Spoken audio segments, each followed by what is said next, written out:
तो हेलो दोस्तों, कैसे हैं आप सभी लोग। उम्मीद है आप लोग अच्छे होंगे और खुश मिजाज होंगे और वैसे ही रहा कीजिए। So today we will be understanding about colourful world. I know chapter का नाम है human eye and colourful world, लेकिन इस साल बेसिकली कलरफुल वर्ड ही आ रहा है जिससे जो रिफ्रैक्शन वगैरह पे डिपेंडेंट है। हम लोग मेनली वो समझेंगे कि एक्चुअल में होता क्या है, उसके कुछ टाइप जितना भी है चैप्टर का इन डिटेल हम समझेंगे। अलग अलग लेक्चर्स में, अलग अलग वीडियोस में हम समझेंगे। सो ये फर्स्ट लेक्चर है इसका। आगे आने वाले लेक्चर्स के लिए please do subscribe our channel. So first start करते हैं कलरफुल वर्ड से। कलरफुल वर्ड एक्चुअल में होता क्या है, ये बेसिकली एक इंट्रो वीडियो है। सो कलरफुल वर्ड होता क्या है। कलरफुल यानी रंग बिरंगी दुनिया, रंग बिरंगी दुनिया। इसको देखने के लिए हमें क्या चाहिए, लाइट चाहिए ऑब्वियसली, कि जहाँ पर यही होता है, लाइट चाहिए हमें मेनली। अगर कोई भी ऑब्जेक्ट है, अगर कोई भी यहाँ पर ऑब्जेक्ट है उसे, और ये हम है, उसे देखने के लिए हमें क्या करना पड़ेगा, हमें लाइट से उसे देखना पड़ेगा। और लाइट क्या है, लाइट बेसिकली एक एनर्जी है। एक लाइट बेसिकली एक एनर्जी है वो, और वो एनर्जी और जो लाइट जो है वो जहाँ भी पड़ती है वहाँ पर एक ऐसा ऐसा फिनोमेना क्रिएट होगी कि वो जगह हमें दिखने लग जाती है। लाइट जहाँ भी पड़ेगी वहाँ की जगह हमें दिखने लग जाएगी। सो बेसिकली यही होता है कि लाइट है। अब इसी लाइट से हमें पढ़ना, लाइट के इन डिटेल जानना नहीं कि क्या स्पीड वगैरह उसकी, वो सब नहीं। हमें उससे लाइट के थ्रू, लाइट को लेकिन हम लोग इस चैप्टर में डिपेक्ट करेंगे रे की तरह, रे। लेकिन हाँ, जब भी हम लोग कोई भी रे को दिखाते हैं तो बेसिकली ये आपको ज़रूर दिखाना है कि एरो के थ्रू, कि जो रे है वो किस साइड से जा रही है। सो बहुत सही रहेगा कि कैसे रहेगा, बहुत सही से डिपेक्ट, वरना एग्जामिनर आपके मार्क्स काट सकते हैं कि रे इस साइड से जा रही है, इस साइड। तो बेसिकली आपको एरो दिखाना ज़रूरी है। सो हमारा जो फर्स्ट टॉपिक है इस चैप्टर का वो है रिफ्रैक्शन थ्रू अ प्रिज्म, कि प्रिज्म होता क्या है वगैरह, उस पर रिफ्रैक्शन। अब बताइए आप लोग, इस प्रिज्म क्या होता है।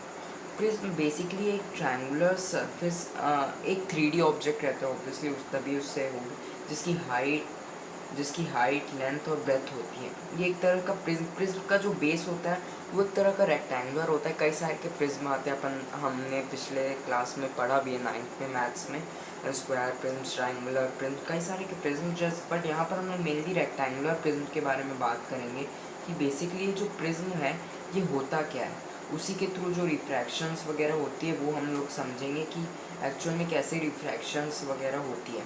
सो प्रिज्म क्या है। प्रिज्म बेसिकली एक 3D ऑब्जेक्ट है जिसका जो सरफेस है रिफ्रैक्टिंग, मतलब टू सरफेसेस जो है, जैसे प्रिज्म है, इसके जो इधर वाला सरफेस होगी ये तो बस ट्रायंगल रहेंगे, बाकी सब रेक्टेंगल के सरफेस रहेंगे।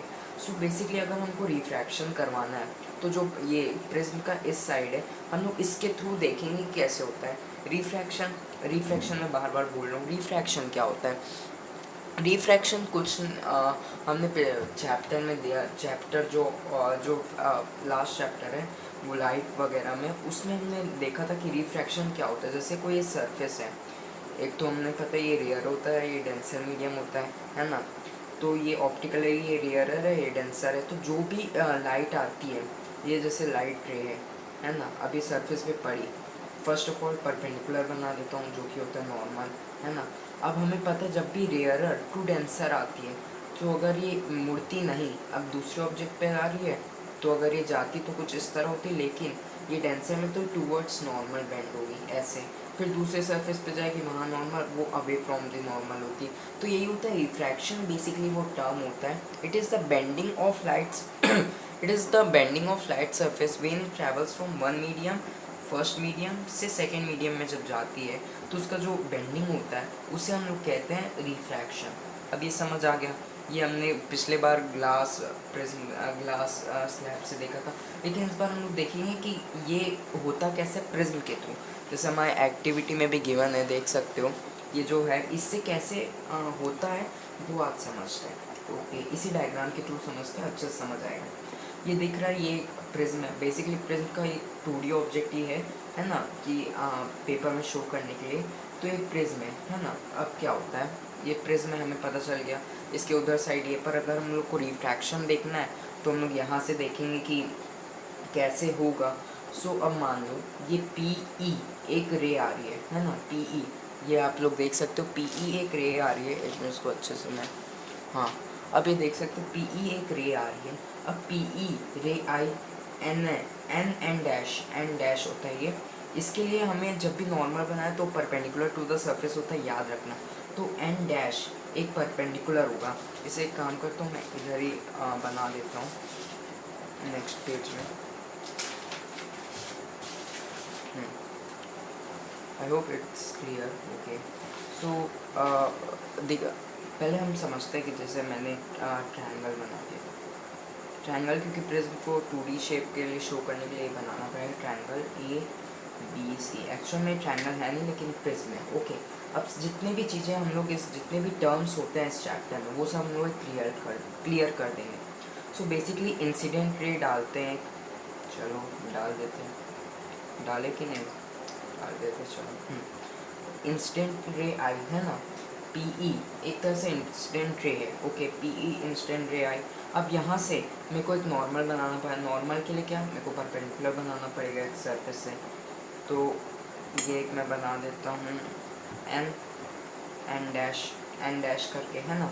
अब ये नॉर्मल है, अगर नहीं बेंड होती तो कुछ इस तरह जाती, वो सीधे जाती अगर बेंड नहीं होती तो।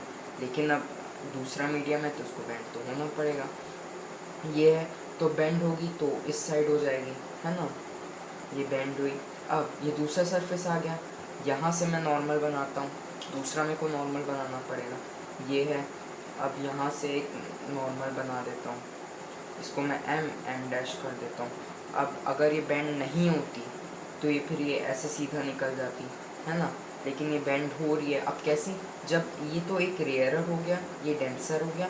अब डेंसर टू रेयरर जा रही तो अवे फ्रॉम दी नॉर्मल होगी, अवे फ्रॉम दी नॉर्मल हुई, है ना। इसको मैं F मान लेता हूँ और इसको मैं S, है ना। अवे फ्रॉम दी नॉर्मल यानी दूसरी रे, है ना, ये दूसरी रे है। अवे फ्रॉम दी नॉर्मल हुई। अब अवे हो गई, इतना हमें समझ आ गया। हमें कुछ अगर ये जो इसका बेंडिंग है इसको अगर मैं पीछे एक्सटेंड कर दूँ तो इसको मीट कर रहा है। ओके, इसको मैं O मान लेता हूँ, O। अब यहाँ जितने भी टर्म्स वगैरह है वो हम लोग समझते हैं। बेसिकली जो फर्स्ट है ये होता है एंगल ऑफ प्रिज्म, मतलब कितने एंगल पे प्रिज्म टिका हुआ है। कुछ प्रिज्म ऐसे भी हो सकता है, कुछ ऐसे भी हो सकता है, कुछ बहुत छोटा हो सकता है तो कुछ बहुत बड़ा। ये सब किस पे डिपेंड करता है, ये सब डिपेंड करता है उसके एंगल पे कि प्रिज्म का जो एंगल है वो कितना है। तो ये चीज़ डिपेंड करती है। अच्छा ठीक है, एक तो हमने समझ गया एंगल ए जो होता है वो होता है एंगल ऑफ प्रिज्म। ओके, अब जो PE है हमने बताया था पहले, वो एक इंसिडेंट रे है ना, इंसिडेंट रे पहले ही बता दिया था मैंने। अब EF रिफ्लेक्ट हो रही है, मतलब रिफ्रैक्शन हो रही है। ये देख EF रिफ्रैक्शन हो रहा है तो उसको हम लोग बोलते हैं रिफ्रैक्टेड रे, क्योंकि रिफ्रैक्ट हो रहा है, रिफ्लेक्शन नहीं हो रहा है। याद रखना, रिफ्लेक्शन में बाउंस बैक होती है लाइट की, लेकिन रिफ्रैक्शन में बेंडिंग होती है। तो EF जो है वो है रिफ्रैक्टेड रे। और एक FS भी हमने बनाया था, एमर्जेंट रे, जो एमर्ज होके आ रही है, एमर्जेंट रे, है ना। और उसके बाद एमर्जेंट रे वगैरह हो गया। अब जो है एंगल ऑफ इंसिडेंस कहाँ बन रहा है, ये तो एक 90 डिग्री नॉर्मल का एंगल, लेकिन ये जो एंगल है, एंगल NEP जो एंगल है ये होता है एंगल ऑफ इंसिडेंस, है ना। ये एंगल ऑफ इंसिडेंस हो गया, इसको मत गिनना क्योंकि ये तो 90 डिग्री है, ये एंगल ऑफ इंसिडेंस है। अब एंगल ऑफ रिफ्रैक्शन कहाँ हो रहा है, देखो रिफ्रैक्ट हो रही है यानी यहाँ पर ये एंगल ऑफ रिफ्रैक्शन हो रहा है, R। एंगल ऑफ रिफ्रैक्शन को एंगल R बोलते हैं। ओके, अब आता है angle of emergence. Angle of emergence का जैसे हमने एमर्जेंट ले ली FS, यानी ये जो होगा एंगल, ये एमर्जेंस का एंगल होगा, एंगल E। इसको मत गिनना, ये तो 90 डिग्री होगा। ये जो एंगल होगा ये होगा एंगल ऑफ एमर्जेंस। अब एंगल ऑफ रिफ्रैक्शन भी हमने जान लिया, एंगल ऑफ रिफ्रैक्शन क्या है, इंसिडेंस क्या है। अब आता है एंगल ऑफ डेविएशन, ये इंपॉर्टेंट है। जो ये देखो हमने इसको रिफ्लेक्ट बैक की तो हमें पता चला कि कोई भी जो प्रिज्म है वो किसी भी लाइट रे को कितना डेविएट कर पा रहा है, वो होता है angle of deviation. Angle of deviation देखो, ये जो एंगल है मतलब ये जो लाइट गई हमने अभी देखा वो कितना डेविएट हो रही है। अगर वो लाइट नहीं होती तो अगर वो लाइट डेविएट रिफ्रैक्शन नहीं होती तो ऐसे ऐसे जाती, लेकिन ये जो रिफ्रैक्शन हुई तो बेसिकली कितना डेविएट हुई, यानी कितना मोड़ी गई है, मतलब बेंड हुई है किसी ऑब्जेक्ट से, वो होता है एंगल ऑफ डेविएशन। सो हमने ये भी सीख लिया कि क्या होता है, लिख लेते हैं एंगल आई यानी angle of incidence, angle of incidence. उसके बाद होता है एंगल आर जिसको हम लोग बोलते हैं एंगल ऑफ रिफ्रैक्शन, हम पढ़ चुके हैं। फिर आता है एंगल ई जिसे हम डिनोट करते हैं angle of emergence.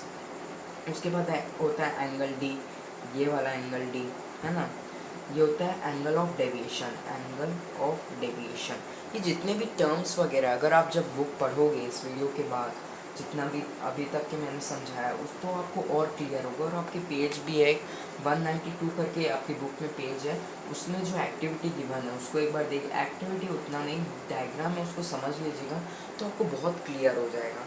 So basically यही जो हमारा जो बेस है, एंगल क्या होता है, मतलब रिफ्रैक्शन क्या होता है, प्रिज्म क्या होता है, जो प्रिज्म कैसे डायग्राम बनाता है वो हमने बनाया, और क्या क्या टर्म्स होते हैं, कहाँ का एंगल इंसिडेंस होता है, एंगल ऑफ रिफ्रैक्शन होता है, इमर्जेंस होता है, ये जितने भी टर्म्स है ये सब जो है हमने इस फर्स्ट लेक्चर पे देख चुका है। ये एक्चुअली इंट्रो है।